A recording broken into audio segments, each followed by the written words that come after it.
Today we have assembled here to do Sri Buddha Puja. I don't know how many of you have read of Buddha's life and how ultimately he achieved his enlightenment. I don't know how many of you have really seen the Buddhists or have met them, those who call themselves Buddhist. As in every religion, all of them got lost into some sort of a fundamentalism because none of them got realization, and that's why everybody established their own style of religion. Even you can say that Tao of Lao Tse also, or Zen of Viditama, all of them are offshoots of the same.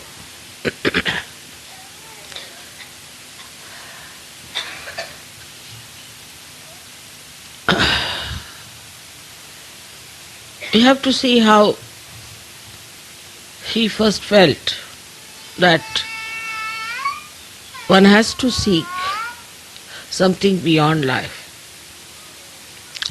Once we are very much satisfied with whatever we have, because he was a king's son, he had a very nice wife, he had a son, and naturally anybody in that position would be quite satisfied. But he saw a very sick man one day, he saw a beggar, and also he saw a dead man. And everybody crying for that dead person. He couldn't understand how this misery has come. And what is the need to have this misery? So, he gave up his family, he gave up his luxuries of life, everything he gave up and went in search of the truth, as many of you have done. He would have been lost also, I would say, because he read all the Upanishads and he read all the books that were possible for him to say what is the truth is. But he couldn't get anything. He took a complete sannyasa in the sense, as far as the food is concerned, as far as entertainment is concerned, everything he gave up. And ultimately he was lying under a banyan tree, and suddenly the Adishakti gave him realization, because he was so true and was one of the one marked for a special place in the Virata. He had to achieve that. Of course, I need not tell you about his previous lives. Perhaps in so many of my lectures I have already talked about it. What was his previous life and how he achieved his own enlightenment about himself. But what we have to see from his life is that he discovered and he found out that want is the reason, the desire is the reason of all the miseries. But he didn't know what was the real want, what was the pure want, what was the pure desire. And that's how he could not explain to people that they have to take to their awakening through their Kundalini. As he had followed such a ascetic life, that became the code for the Buddhist. The other day I was reading about Buddha when I was in Thailand, and I was surprised that the bhikkhus, the bhikkhu is actually Sanskrit, it means bhukshuk, is the one who asks for alms, or a beggar we can call it, but religious beggar. So he used to carry thousands of people with him, at least minimum of 1,000, bare feet, without any provision for food, without any arrangements for stay, nothing. And they were supposed to shave off their heads completely. No moustaches, no hair on the body at all. Moreover, they were supposed to wear only one dress. One long dress they had to tie up like this and cover themselves. whether it was cold season or it was a warm season, whatever it was. They were not allowed to sing or to dance or to entertain themselves by anything. And food was just collected from the village, whatever they visited, whatever they got, very minimum, whatever they got, it was cooked for them, and they would offer their guru first and then eat that food. Imagine 1,000 people going like that, bare feet, in the scorching heat or in the mud or in rain. In all seasons they used to walk, giving up all their family relationships. Even if the husband and wife, both of them joined the Sangha, then they were not supposed to live like husband and wife. So, to give up all other physical wants, mental wants, emotional wants, was the way they tried to follow, because he said the want creates it. But if you see the Buddhists, they do all these things. You'll be amazed, even if he's a king, he does that. And many kings who joined at that time, one of them was Ashok from India. He dressed up like that, he became like that, he started traveling in the same manner and tried to lead a complete ascetic life. Very difficult life it was, and they thought that by doing all that they will achieve their realization. They say that two of his disciples did achieve. Their names are Moggallana and Sariputta. These two people got their realization. But the whole thing was absolutely a life dry and insipid. Had no fun in it. No children were allowed, no family life was allowed. So it became a very secluded, very harsh, I can say very dry life. Though it was called as a Sangha, means the collectivity. But in that collectivity, there was no report as such, because they were not supposed to talk too much. They were not supposed to discuss anything about, say, politics or economics or anything. Only they could talk about meditation of achieving the highest life. So you can imagine what sort of life they had to lead to become enlightened. And that idea continued in so many religions. Especially, it then started making people take away the money of the householders by saying that you have to give up everything. Of course, at the time of Buddha also, they had to give up everything and join the Sangha. But here, it was a genuine effort of Buddha to take them to enlightenment, to make them people who were knowledgeable about the absolute realities. But it did not happen. And that is the reason why we find that Buddhists have gone into different types of funny Buddhism. For example, now we have some Buddhism, say in Japan, where it was not allowed to kill any animal. So they said, all right, we are not killing any animal, but we can eat killed animals. They found out a solution out of that. Then also, then they could kill human beings, because it's not allowed to kill animals, but we can kill human beings. So Japanese become experts in killing human beings. How people find out loopholes, you can see this very clearly. Then the second type of Buddhism came, where this Lao Tse taught about Tao. But Tao actually he's the only one who started talking about Kundalini. Tao is the Kundalini. But that too was too much for these people. They just couldn't understand what he was talking about. But the way he expressed himself in paintings and other things, just to deviate from that kind of a harsh Buddhism. But somehow despite that, it never took proper roots.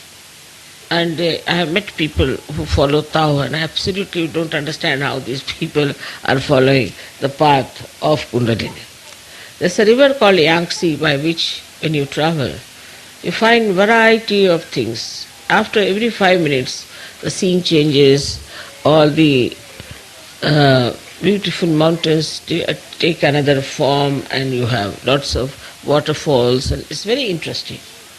That is the Kundalini. Tao is that river. But it said that you should not divert your attention to these temptations which are outside. You should see them, but move. And that is what is Tao, which she brought in. But they got lost because they started painting all those things and doing all kinds of more into art. Basically, Buddha never thought of any art. He never wanted to have any art and he didn't want to do anything with art. He said, but only thing is that you have to introspect and go within and deep down and find out what is the absolute truth. So the whole thing started deviating like this. Then this Zen system was the same as mixed up with Kundalini, which Viditama, one of his great disciples, who started in Japan.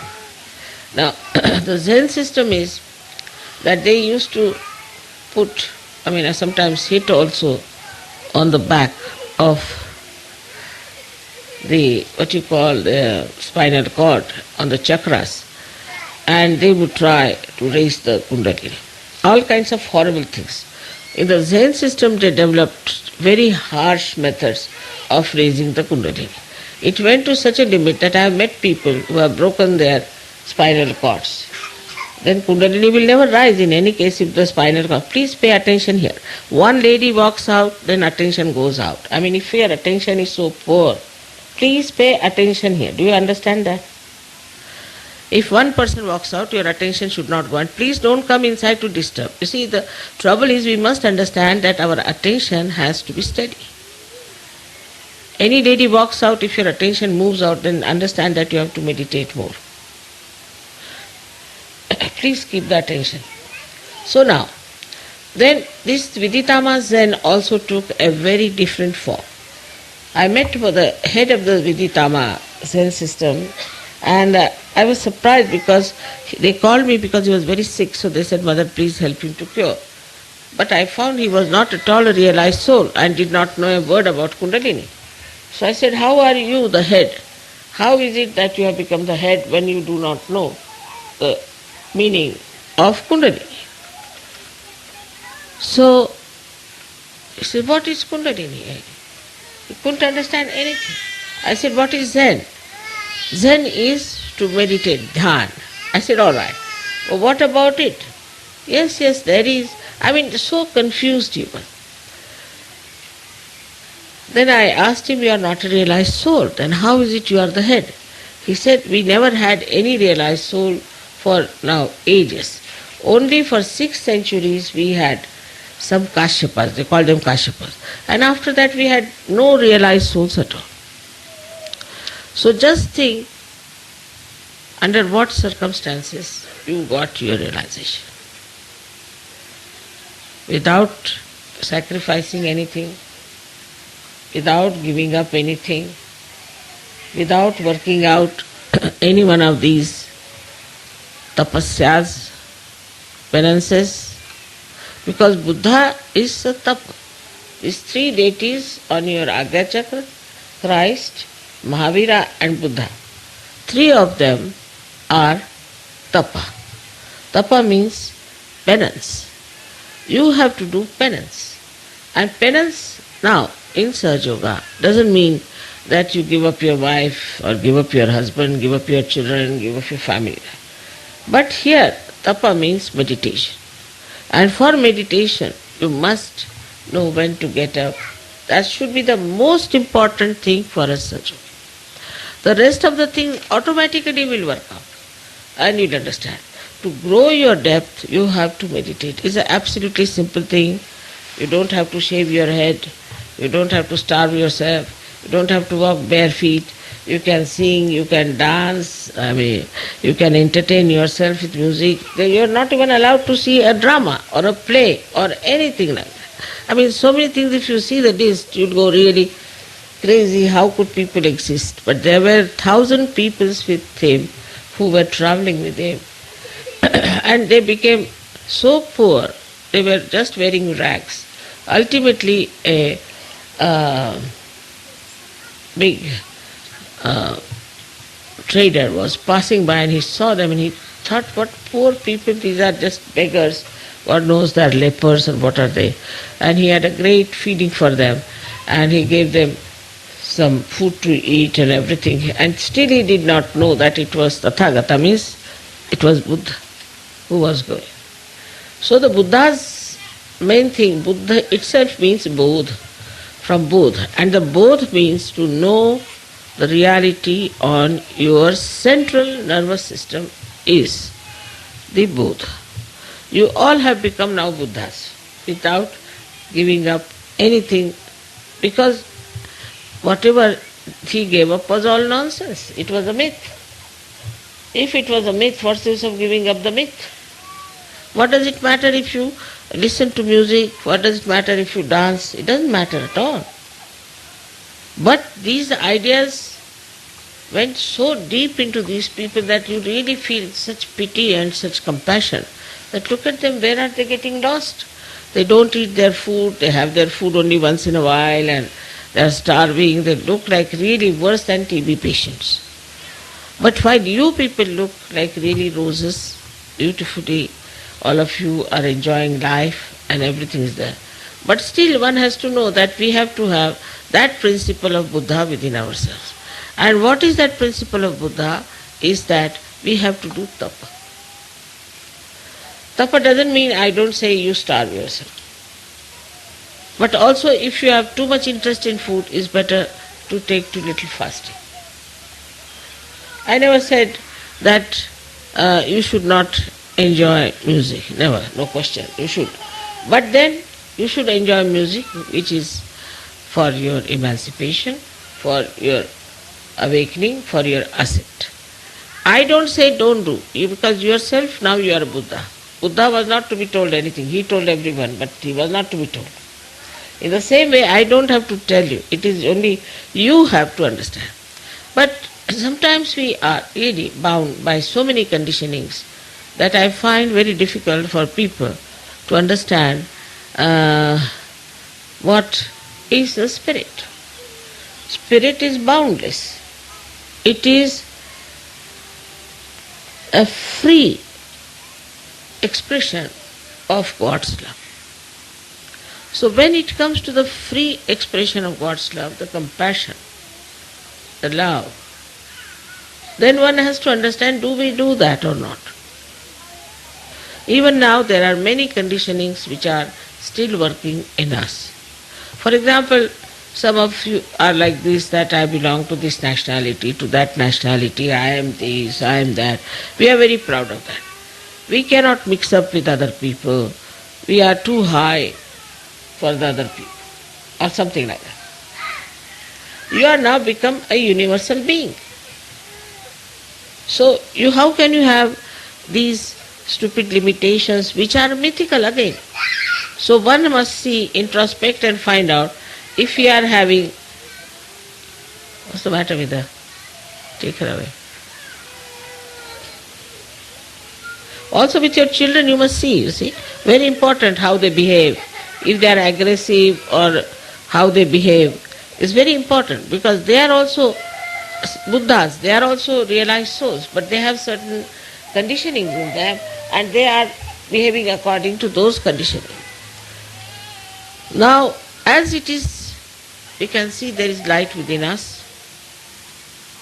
What happens? That we start seeing what's wrong with us and we just drop it out. But even when you see that, if you cannot drop it out, then must know that you need more of power. Then you must learn how to raise your Kundalini, how to be connected with the divine power all the time, so that you are in thoughtless awareness and that you grow within yourself in a den. I find the conditioning that is very much lurking still is my and mine in Sri Lanka yogis. Like before this, what I had heard about, say, English or all Western people, because I am talking to the Western people here, that they didn't care for their family, their wives, their children. Every third day they were divorcing, or fourth day they are running off with some other husbands or something like that. Now I find they stick like glue. Wife becomes very important, husband becomes very important, my house becomes very important, my children become very important. And first they were not interested in children, now they are sticking on to children like as if with some glue. It's impossible for them to tell that, see, children belong to the Sangha, to the collectivity. You don't think this is your child. Once you start thinking like that, then you are limiting yourself and getting into problems. The country-wise also, the problems are reducing very much, I should say. Also, we don't like to be racist. I know people hate those who are racist. They want racialism to go away. As in India, I've seen Sajogis want all the caste system must go away. Because these are self-destructive. So we start seeing in ourselves what is self-destructive. What will destroy me? Then what will destroy my family? Then what will destroy my country? And what will destroy the whole world? All these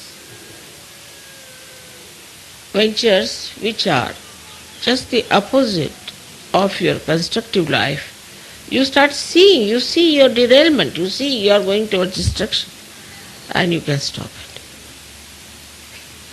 And that is very important, only possible if you try to introspect yourself and meditate and see, have I got this quality? Some of them are very proud of their certain temperaments. Like, I am like this, what to do, mother, I am like this. No more. Now all your beautiful qualities have been awakened by your Kundalini. Shows that nothing was dead, nothing was finished. They were all there intact. And when the Kundalini started rising, she just awakened all those beautiful qualities. Apart from that, in the Guru Puja, I'll tell you what all has happened. Of course, you must have seen in Sastar Puja, I told you about yourself, that what you have achieved, you have no idea as to what powers you have got. But in Guru Puja, I'll definitely tell you what is the thing that is Sahaja Yoga. It's one of the most precious thing that a human being should have known long time back. It is not only talking about God. It is not only saying there's divinity within you, but the effectiveness of that. So you don't need any science. You have any problem, all right, give a bandhan, finished. So simple. If you want anything, just give a bandhan, it's finished. You want to give realization, you raise that. That's Kundalini is raised. Everything that you can do with science, you can do with Sahaja Yoga. We are also computers. Sometimes I say something, say, Mother, how do you know? So I am a computer, no doubt. But you all are computers. Only thing you have to develop your depth. Now you are on the right lines. So we don't need this science which can destroy all of us. Everything can be done through Sahaja Yoga. And this is what I'll explain to you in Guru Puja, how you become so capable. So please have self-esteem. You must have self-esteem and understand that you are a Sahaja Yogi. First and foremost, you are a Sahaja Yogi. And as Sahaja Yogi, you have to achieve that state where you become absolutely capable of doing whatever science can do, whatever anybody could do. This is the real Siddhi, means you become an embodiment of all the powers. There's some people who come and tell me, Mother, we can't open our heart. I mean, I don't see you have an open heart surgery. But open my heart means just see what's wrong with you. Can't you feel compassion?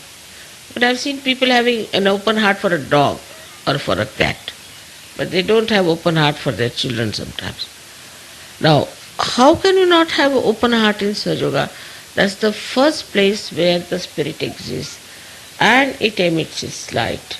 And when it emits its light, that's the first place where you see the life of a person who is full of love. So how can it be there is this problem that I can't open my heart? This must be coming because you have only ego but no self-esteem. So Buddha is the one who is the killer of ego. He is the killer of ego. He is, as you have seen it, he is moving on your Pingala Nadi and comes and then settles down on this side, the left side. He is the one who is the controller of our ego, and how he has tried to compensate this right side. First of all, you must have seen the laughing Buddha. He is very fat, and a person whose right side is very thin. He is never laughing, never smiles even. Even if you tickle, he may not. So, they have shown Buddha as a person. He'll have many children sitting on his stomach all over his body and everywhere, and he'll be laughing. So, just see how they have shown the compensation of Buddha, the one who is the controller of our right side. So, how he controls our right side? Just laughs out of it. He makes fun of himself, he makes fun of everything. Anything they see, for example now, as he said, don't see any drama. Alright. I say you see every drama. But in that you see with your enlightened consciousness, you can see the stupidity of it and enjoy the stupidity. For example, this Elizabeth lady was married 8th time or something, 9th, I don't know how many times she was married, I've lost count. So these stupid people went there, 3,000-4,000, imagine, more than you people, were standing around, and there were helicopters who were sending parachutes down, and everybody was so much enamored, and the parachuters were falling on the trees, sometimes falling on the people. And it was all in the newspaper, a big news for these Americans, you see. So you should see the stupidity of that. If you could see the stupidity, then it's all right. But if you become one of those spectators and think that, oh, what a thing is the... what a luck that I've been able to see this lady, such an inauspicious person, going for her honeymoon. Then, you see, anything you see. Now say, I went to Rio and they showed me the way they are having carnival. My God, I felt like vomiting. It's so repulsive. So, how you react to things depends on your attention.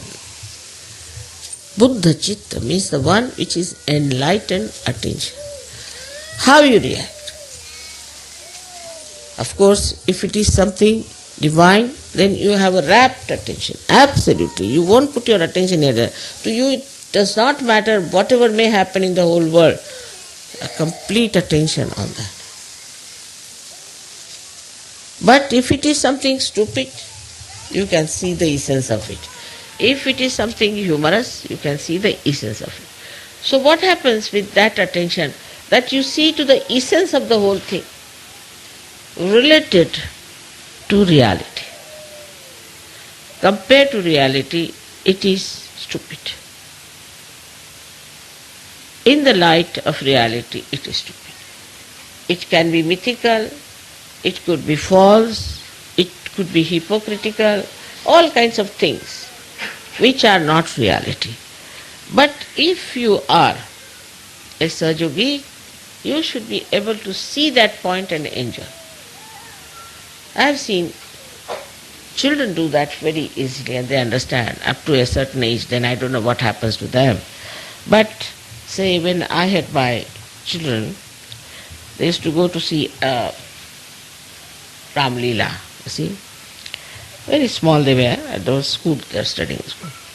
Every day they would go with our servant to see. All the servants would have a Ram Leela and they would go and see. And they would come back and tell me all the fun about it. And they said, today Dashrath and his wife, you see, had such a fight. And suddenly we discovered both were men in that fight, you know. They were fighting each other. Something like that. And every time they used to tell me the fun of it.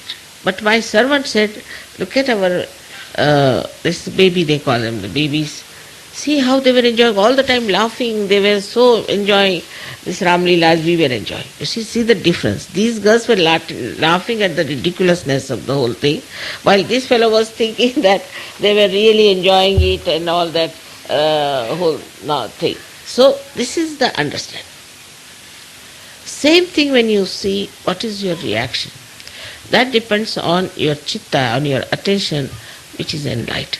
And enlightened attention reacts in a very different manner than a stupid attention or a confused attention or the attention which is full of negativity. So, one has to judge how you react. Like I saw one funny punk fellow come to me. I said, why do you do like this? So one Sahajogi said, Mother, you shouldn't say like that. I said, why? You see, after all, that's his religion. I said, really? This is his religion. So the fellow says, what's wrong? I said, wrong is that you have no identity. You have no self-esteem. That's why you try to paint yourself and try to show that you are this and you are that, which you are not. Why don't you become what you are? And that fellow became a Sahajogi later. And this is what we have to see, that we have to accept what we are, and we are the spirit. And if we are the spirit, then we have to live and enjoy and do whatever is necessary. But there are 4 things which Buddha has said very nicely, which all of you should say every morning, I think, to understand. So first he says, Buddham Sharanam Gacchami. I surrender myself to Buddha. Means I surrender myself to my awakened attention, to my awakened consciousness. Buddham Sharanam Gacchami. It is very important to know that he said it again and again. Then he said, Dhammam Sharanam Gacchami. That is, I surrender myself to my dharma. Dharma is not what is outside these religions which are mythical and which are gone into some sort of a perversions, but the religion within myself, the innate religion. I surrender myself to that, which is righteousness, which you know very well, what are the real things within us which gives us all the value system.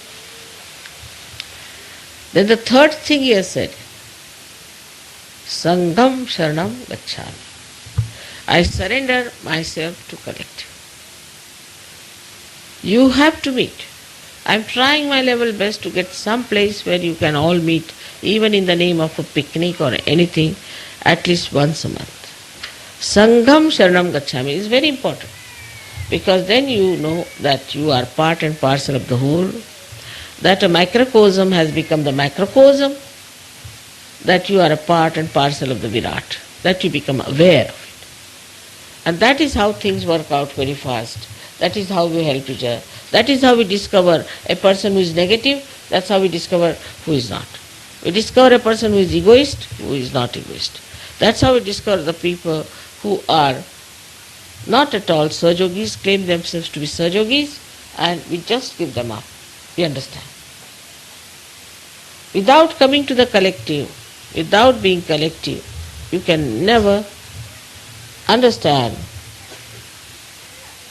the value of collectivity. It is so great. It gives you so many powers. It gives you so much satisfaction and joy that one must in Sahaja Yoga first pay attention to collectivity. Even supposing there's something missing, doesn't matter. You just become collective. While coming to collective, you don't have to criticize others. You don't have to call names of others. You don't find faults with them. But you introspect yourself and know that why, when everybody is enjoying themselves, why am I the one sitting down and trying to find faults? Must be something wrong with it. If you can just pay attention to yourself as far as the defects are concerned, then I am sure you will become much more collective than when you start seeing the defects in other people. And no use seeing. Supposing I have a spot on my sari, I better clean it. But if you have a spot on your sari, what's the use of looking at it? I cannot clean it. You have to do it yourself. It's a simple thing, it's a very practical thing, and this kind of a practical. Can you hear me, all of you? Such a practical thing has to be done to understand that Sahaja Yoga is the most practical. Is the most practical because it is absolute reality. So with all these powers, with all these understandings, with all this compassionate love, you have to be sure about yourself and know that you are all the time protected, guided, looked after, nourished, and helped to grow by this divine power which is all pervading. May God bless you all.